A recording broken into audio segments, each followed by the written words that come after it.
Alright, so important caveat about the video that I put up this morning.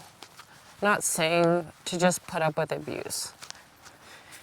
And a lot of people will quote turn the other cheek to them also if they strike you.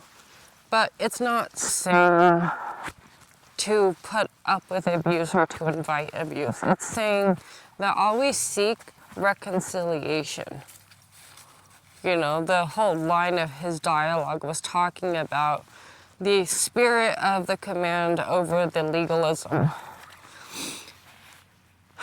And the spirit of the command was to always seek for peace.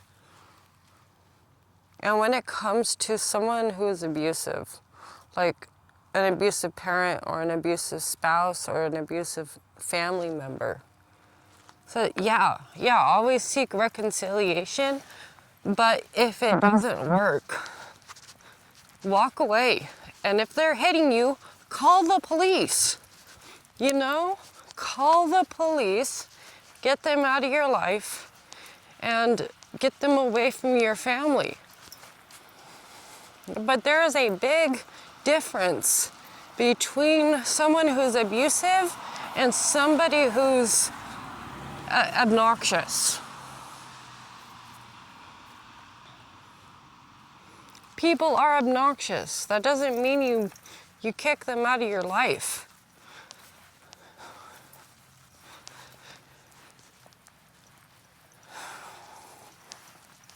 And I know I actually approached this with the concept of abuse in mind. But guys, people who are annoying are not abusive. Sometimes you just gotta put up with it because you love them. And Reddit is way too comfortable with saying, oh, Aunt Sarah just will not stop trying to feed my daughter things that I don't want her to eat. It's like, then talk to her. Talk to her and, intervene, but stop cutting people off because they annoy you. Especially if we're talking, I'm sorry, I do not agree with veganism as a legitimate reason to impose on someone else. If you're going to their house, eat there. It's not a dietary restriction. It's not going to kill you to eat some freaking meat. But if you really, I'm not even going to go in that because that takes a lot more. I need to think more about that and find my own boundaries. So, because I know a lot of that is more emotional than actual logical. And I get that feeling that I'm wrong about a lot of my opinions when it comes to veganism, so we're just gonna leave that off. But yeah, no, your family annoying you is not evil, that's not toxic, you're annoying too. So yeah, no, find a good balance. Really balance and stop, take yourself off the throne of your life. You're not the king of the world. Like I always say, if a character shows up halfway through the book, they're not the main character.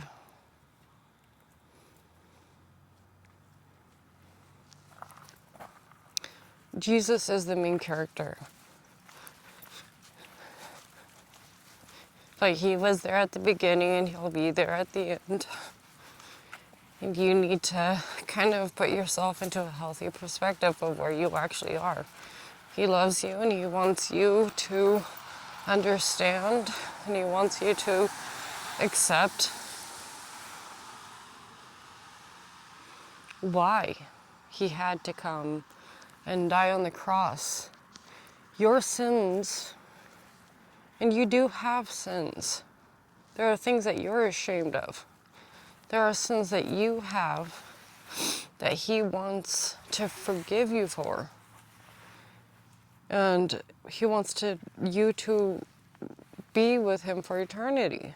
But that's going to take a lot of figuring out on your part that you have time for. So why he hasn't come back yet?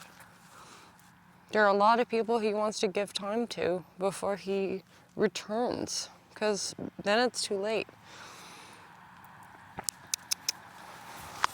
All right, love you guys. I will talk to you later. Bye.